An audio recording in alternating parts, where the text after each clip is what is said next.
ایک مقیم تھے فوٹ عباس کی، ان کا بیٹا عبدالسلام رائیونڈ میں میرا ساتھی تھا میزان سے، میں فارسی میزان وغیرہ سے مجھے ہدایت النحو میں داخلہ ملا تھا، فوت ہو گیا بیچارہ، وہ تھا گیٹ پر، اس کے مطبخ کے گیٹ پر کہ کوئی اندر نہ جائے، تو ایک مولانا صاحب تھے، وہ میں کہیں وہاں چونکہ ہمارے ذمہ کھانا کھلانا تھا تو کسی کام کے لیے میں وہاں موجود تھا، تو وہ داخل تو نے روک دیا،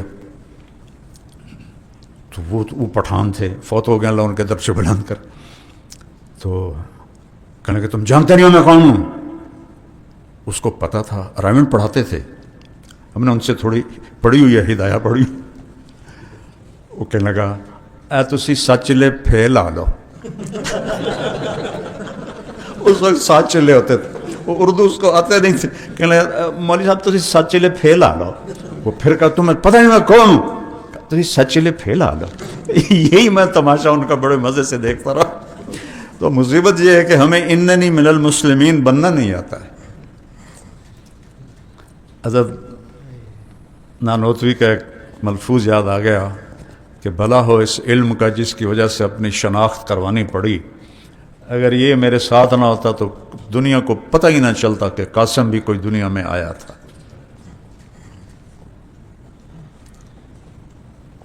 تو میرے عزیزو، اللہ ہماری منزل ہے اور پہنچانے والا قرآن ہے، اور قرآن سے ہی ہمارا دل نہیں لگا ہوا۔ یہ ایک بڑا صدمہ ہے مجھے کہ جو اضافی چیزیں ہیں، علم تو قرآن ہے اور پھر حدیث پاک ہے۔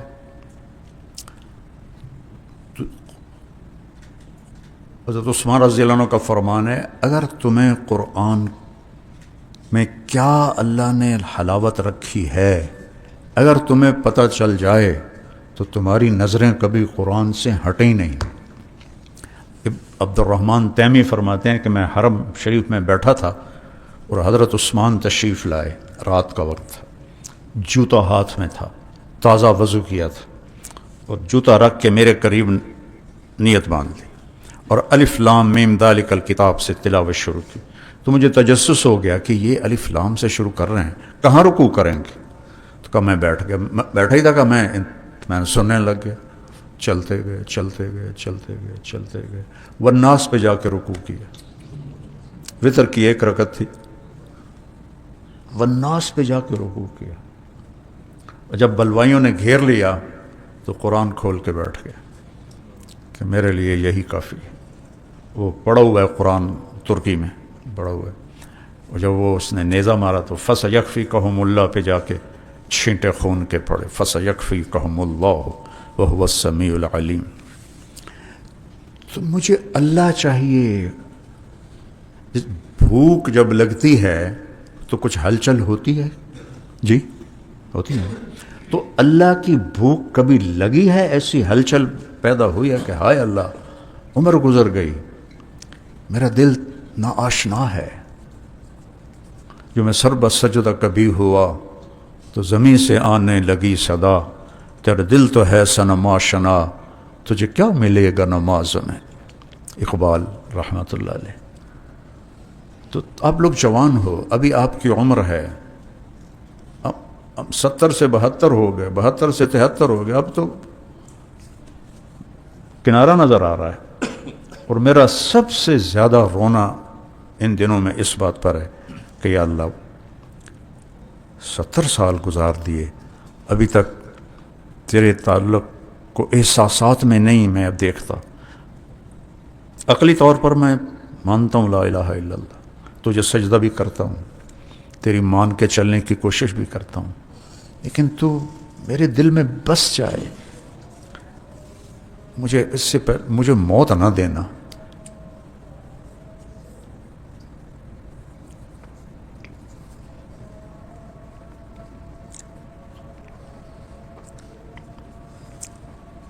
قلب خاوی تلک بیوتہم خاویہ، تو یا اللہ اس خالی دل کے ساتھ میں کیسے تیرے سامنے کھڑا ہوں؟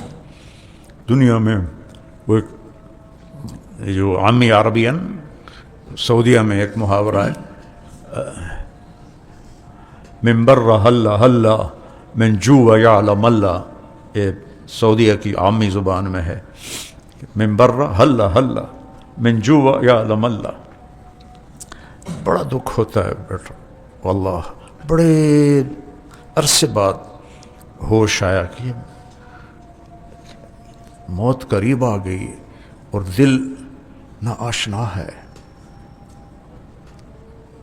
درد ہوتا ہے تو بے چینی ہوتی کہ نہیں؟ میں نے 6 سال درد سہا ہے سر کا، تو جسے ہو رہا ہوتا ہے اس کی کیفیت نظر آتی کہ نہیں آتی؟ تو یہاں چوٹ ابھی تک نہیں لگی، اور یہ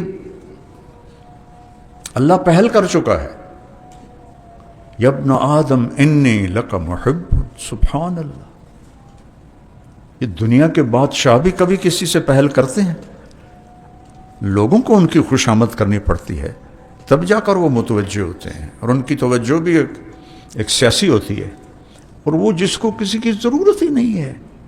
سبح للہ ما فی السماوات والارض، کلام دیکھو، وہو العزیز الحکیم، لہ ملک السماوات والارض، اللہ اکبر، یحیی ویمیت وہو علی کل شیء قدیر، هو الاول والآخر والظاہر والباطن۔ یہاں ایسے اللہ تعالیٰ نے زور زور سے دھماکے کیے، هو الاول والآخر والظاہر والباطن وهو بكل شيء علیم، هو الذي خلق السماوات والارض في 6 ایام يعلم ما يلج في الارض وما يخرج منها وما ينزل من السماء وما يعرج فيها وهو معكم اينما كنتم والله بما تعملون بصير، له ملك السماوات والارض والى الله ترجع الامور، يولج الليل في النهار ويولج النهار في الليل وهو عليم بذات الصدور۔ اتنی اپنی عزت عظمت کو بتا کے کہتا ہے آمنوا باللہ ورسولہ، تو آؤ نا پھر مجھ پہ ایمان لاؤ، یعنی مجھ سے محبت کرو۔ یا ابن آدم انی لک محب فبحقی علیک کن لی محبا، یا ابن آدم اذکرک وتنسانی واستترک ولا تخشانی، اتحبب الیک بنعم وتتبغض الی بالمعاصی، شرک الی صاحب وخیر الیک نازل، مع ذلك ان سألتنی اعطیتک وان استغفرتنی غفرت لک۔ تو یہ میرا دکھڑا ہے۔ دیکھو، عام ترتیب سے چلنے سے آپ کسی مقام پہ نہیں پہنچ سکتے ہو۔ مقام سے مراد میری یہ دنیا کے نہیں۔ ڈاکٹر معظم میرا ایک بڑا پیارا دوست ہے بنگلہ دیش کا، کہنے کہ جب میں اپنے کام پر آیا تو میں نے اپنے بڑے استاد سے پوچھا کہ مجھے کیسے کام کرنا چاہیے۔ کہ اگر عام لوگوں کی طرح جینا اور مرنا ہے تو 8 گھنٹے تو ہماری ڈیوٹی ہے، ادا کیا کرو، گھر چلے گا کرو۔ کچھ کر کے مرنا ہے تو 20 گھنٹے کام کرو، 4 گھنٹے آرام کرو۔ آج 30 سال ہو چکے ہیں، وہ 20 گھنٹے کام کرتا ہے اور صرف 4 گھنٹے سوتا ہے، اور شوگر کا مریض ہو گیا ہے، لیکن پھر بھی اب بھی وہ 20 گھنٹے کام کرتا ہے اور صرف 4 گھنٹے سوتا ہے، اور پوری یو این او میں اس کو نوکری ملی، اور اس کی گونج پوری یو این او میں پھیلی۔ یو این او کی تاریخ میں پہلا جو پاجامے اور کرتے میں اور ٹوپی کے ساتھ 30 سال نوکری کر کے نکلا۔ نہ کسی کو جرت ہی نہیں ہے، نہ ہی وہ کسی کو اجازت دیتے ہیں، سب کوٹ پینٹ ٹائی۔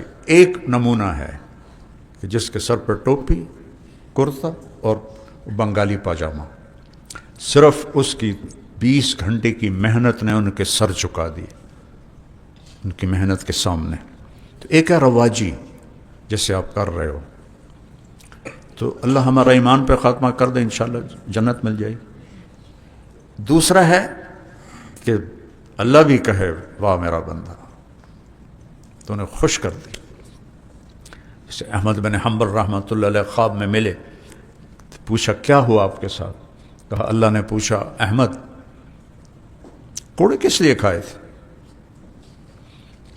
کہ اللہ تیرے لیے. دو شخص ہیں جن کے بارے میں کہا گیا کہ یہ نہ ہوتے تو پھر اسلام نہ ہوتا. پہلا ابو بکر، ابو ہریرہ رضی اللہ عنہ کا لولا استخلف ابو بکر لما عبد اللہ. پھر 250 سال کے بعد لولا احمد بن حنبل لما عبد اللہ. جب اللہ کے نبی کا انتقال ہوا اور ایک سناٹا اور ایک شور و غل اور کچھ دیوانوں کی طرح کچھ بے سد، اور ابو بکر عوالی گئے ہوئے تھے رضی اللہ عنہ، وہاں ان کی دوسری بیگم تھی. پتہ چلا تو گھوڑا دوڑاتے ہوئے آئے، آپ کے چادر چہرے سے ہٹائی، ماتھے کا بوسہ لیا، گرم آنسو ماتھے پر گرے کہ واہ صفیہ واہ حبیبہ واہ خلیلہ لا یجمع اللہ علیک الموتتین ابدا. اور اس کے بعد مسجد میں داخل ہوئے تو ایک شور و غل تھا. وہ عمر رضی اللہ عنہ نے تلوار اٹھائی ہوئی تھی، جو کہے گا رسول اللہ فوت ہو گیا میں اس کی گردن اڑا دوں گا. وہ زندہ ہیں، اللہ کے پاس گئے ہیں، واپس آئیں گے جیسے موسیٰ علیہ السلام طور سے واپس آئے تھے. آپ ممبر پر کھڑے ہوئے، عمر اقعد، ان کا لا نقعد. تو محسوس کیا کہ نہیں مانیں گے میری بات، تو ان سے توجہ ہٹائی اور جملہ سنا، یا ایھا الناس من کان یعبد محمدا فإن محمدا قد مات. اللہ اکبر. ومن کان یعبد اللہ فإن اللہ حی لا یموت وما محمد الا رسول قد خلت من قبلہ الرسل افإن مات او قتل انقلبتم على اعقابکم ومن ينقلب على عقبيه فلن يضر الله شيئا وسيجزي الله الشاكرين.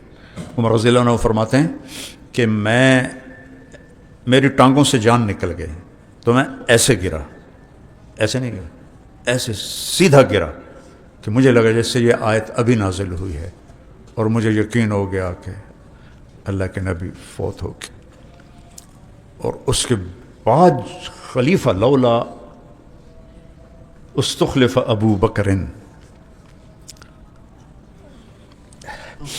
عمر رضی اللہ تعالیٰ عنہ فرمایا کرتے تھے کہ کبھی ابو بکر مجھے ایک رات اپنی دے دے اور ایک دن دے دے اور میری ساری زندگی لے لے تو میرے لیے سودا گھاٹے کا نہیں ہے.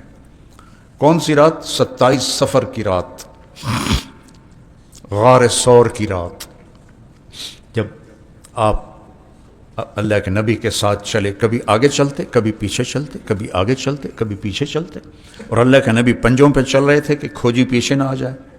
ابو بکر ماں بھی کہا، کبھی آگے ہو کبھی پیچھے کو، یا رسول اللہ اخاف الطلب فامشی خلفک، ڈر لگتا ہے کہ کوئی پیچھے سے نہ آ جائے تو میں آپ کے پیچھے چلتا ہوں. اخاف الرصد فامشی امامک، ڈر لگتا ہے آگے کوئی چھپا ہوا نہ بیٹھا ہو تو میں آپ کے آگے چلتا ہوں. اور وہاں پہنچتے پہنچتے آپ کی ساری انگلیاں زخمی ہو گئیں پنجوں پہ چلتے ہوئے. تو جس نے دیکھا ہے ثور پہاڑ، اپنے کمر پہ بٹھایا اور پورے پہاڑ کی چوٹی پر لے کے، اور پھر آپ کو باہر بٹھا کر آپ یا رسول اللہ محلن، اندر اندھیرا، ٹٹول کے پتھروں سے سوراخ بند کیے، سوراخ زیادہ تھے، پگڑی اتاری، سوراخ بند کیے. پھر سوراخ زیادہ تھے، کرتا اتارا، کرتا پھاڑ کے سوراخ بند کیے. ایک باقی رہ گیا جس میں سانپ تھا، اس کے اوپر اپنی ایڑی رکھ دی، کہا یا رسول اللہ آئیے. جب آپ تشریف لائے تو اندھیرے میں پتہ نہیں چلا. جب تھوڑی سی سحر کی سفیدی نمودار ہوئی تو اپنی تھے ابو بکر ماں بھی کا اراک اور ریان، کدھر گیا تیرا امامہ تیرا کرتا؟ کہ یا رسول اللہ یہ سارے سوراخ تھے، مجھے ڈر لگا کوئی چیز آپ کو تکلیف نہ پہنچائے. تو آپ کے آنسوں نے کہا اے اللہ میں ابو بکر سے راضی ہوں، تو بھی اس سے راضی ہو جائے اور اسے جنت میں میرا ساتھی بنا دے، صرف رضا نہیں میرا ساتھی بنا دے۔ ایک دم جبریل آیا، یا رسول اللہ، اللہ تعالیٰ فرما رہے ہیں ہم ابو بکر سے راضی ہیں اور جنت میں آپ کا ساتھی بناتے ہیں۔ ایک یہ رات مانگتے تھے، اور ایک جب مانعین زکوٰۃ نے انکار کر دیا کہ زکوٰۃ نہیں دیں گے، نماز پڑھیں گے، اور ادھر اسامہ کا لشکر جس کو اللہ کے نبی نے روانہ کیا تھا اپنی وفات سے پہلے، تو سب نے کہا کہ اب یہ لشکر روانہ نہ کریں، چونکہ چاروں طرف ارتداد کی آگ پھیل گئی ہے، اس لیے ہمارے لشکر کا مدینے میں ہونا زیادہ ضروری ہے۔ تو فرمایا ایو سماء تظلنی و ایو ارض تقلنی، کون سا آسمان مجھے سایہ دے گا، کون سی دھرتی میرا بوجھ اٹھائے گی کہ میں اس جھنڈے کو نیچے کر دوں جسے میرے نبی نے بلند کیا تھا، لأنفذن جیش اسامہ۔ تو چہمہ گویاں شروع ہو گئیں۔ تو عیاش بن ابی ربیعہ بھی بڑے صحابہ میں کہنے لگے یہ چھوکرے کو امیر بنا دیا، کم از کم اس سے کہو امیر تو بدل دے۔ حضرت اسامہ بن زید، کون پتہ مامور پتہ کون تھے؟ عمر، طلحہ، زبیر، سعد بن ابی وقاص، عباد بن بشر، عبادہ بن صامت، ابو دجانہ، ایسے شاہ سواران اور ایسے عشرہ مبشرہ، اور امیر کون؟ اسامہ، شکل کے حبشی، عمر 17 سال، کہ میرا نبی 17 سال والے پر ابو بکر اور عمر کو بھی ساتھ بھیجا ہوا تھا۔ ابو بکر تو پھر خلیفہ بن گئے، عمر انہوں نے خود مانگ لیا، ان کو امیر بنا کے بھیجا۔ تو حضرت عمر آئے کہ سارے بڑے ساتھی کہہ رہے ہیں کہ امیر تو بدل دو، تو بیٹھے ہوئے تھے، ایک دم سیدھا ہو گئے، مکہ مارا ان کے سینے پر کہ جس کو اللہ کا نبی امیر بنا دے، میں اس کو بدلنے والا کون ہوتا ہوں؟ میں تو تیری مدد چاہتا تھا، تو بھی میرا ساتھ چھوڑ رہا ہے۔ اور آنسو نکالا، طلبت نصرتک وجئتنی بالخذلان، ثقلت کا امک ابن الخطاب وعدمتک۔ لشکر کو روانہ کیا اور پھر سب کو جمع کیا کہ میں مرتدین سے کیا کرنا ہے۔ یہ اس دن کی بتا رہا ہوں کہ جو عمر کہتے تھے کہ ایک دن دے دے،